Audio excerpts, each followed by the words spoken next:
చందమామలో మచ్చని మెచ్చని సచ్చినోళ్లదా సరసత, వేప పువ్వులో తేనెని వెతికే తేనెటీగదే రసికత. ఏ కవి కవిత్వాన్నైనా చీల్చి చెండాడే విమర్శకులుంటారు. కాళిదాసు భవభూతులకు కూడా ఆ విమర్శలు తప్పలేదు. ఇక అలాంటప్పుడు సినీ కవుల విషయం వేరే చెప్పాలా? వేటూరి గురించి అయితే మరీను. పళ్ళున్న చెట్టుకే రాళ్ల దెబ్బలంటారు కదా. సినిమా పాటల రాశిలోనూ వాసిలోనూ వేటూరిదే అగ్రస్థానం. అందుకే విమర్శకుల బారిన పడ్డవారిలో కూడా ఆయనదే ప్రథమ స్థానం. ఆయన తన పాటలపై వచ్చినటువంటి కొన్ని విమర్శలకు తాను ఎందుకలా వ్రాశానో అంటూ సవివరంగానే సమాధానాలు చెప్పారు. ఇంకొన్ని విమర్శల్లో ఉన్న సత్యాన్ని వినయంగానే ఒప్పుకున్నారు కూడా. అయితే కొత్త రకం ప్రయోగాలను, అందమైన చమత్కారాలను గ్రహించకుండా చీటికీ మాటికి విమర్శలు చేసేవారికి ఆయనకు సమాధానం చెప్పారు.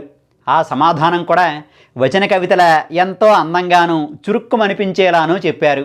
అదే చందమామలో మచ్చని మెచ్చని సచ్చినోళ్లదా సరసత, వేప పువ్వులో తేనెని వెతికే తేనెటీగదే రసికత. చందమామ ఎంతో అందంగా ఉంటుంది. అందులో ఉండే మచ్చ కూడా దానికొక అందమే. ఇంపెర్ఫెక్షన్ ఈజ్ బ్యూటిఫుల్ అన్నది దేశ భాషలతో సంబంధం లేకుండా సరసులంతా ఒప్పుకున్న విషయం. సరసుడు అంటే మంచి అభిరుచి ఉన్నవాడని అర్థం. ఎవరైనా చందమామలో ఉండే మచ్చ వల్ల అది బాలేదని అన్నారంటే వారికి సరసత లేదని అర్థం. ఆ మాటే వేటూరి గారు అంటున్నారు. మరి నిజమైన సరసుడు ఎవరు అంటే చమత్కారాన్ని లోపల పెట్టి పైకి సాధారణంగానో లేదా కొత్తగానో కనిపించేలా కవి చేసినటువంటి ప్రయోగాన్ని సరిగ్గా కనిపెట్టి ఆనందించగలిగేవాడు.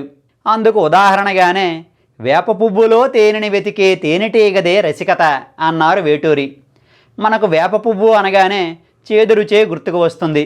కానీ ఆ వేప పువ్వులో ఉండే తియ్యని తేనెను తేనెటీగ మాత్రమే గ్రహించి త్రాగగలుగుతుంది. అందుకే రసికత అంటే తేనెటీగదే అన్నారు వేటూరి.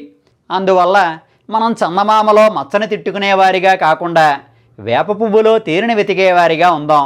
అంతేకాదు, ఒకవేళ మీరు వ్రాసిన మంచి కవిత్వాన్ని ఎవరైనా హేళన చేస్తే ఈ మాటే చెప్పండి. చందమామలో మచ్చని మెచ్చని సచ్చినోళ్లదా సరసత, వేప పువ్వులో తేనెని వెతికే తేనెటీగదే రసికత.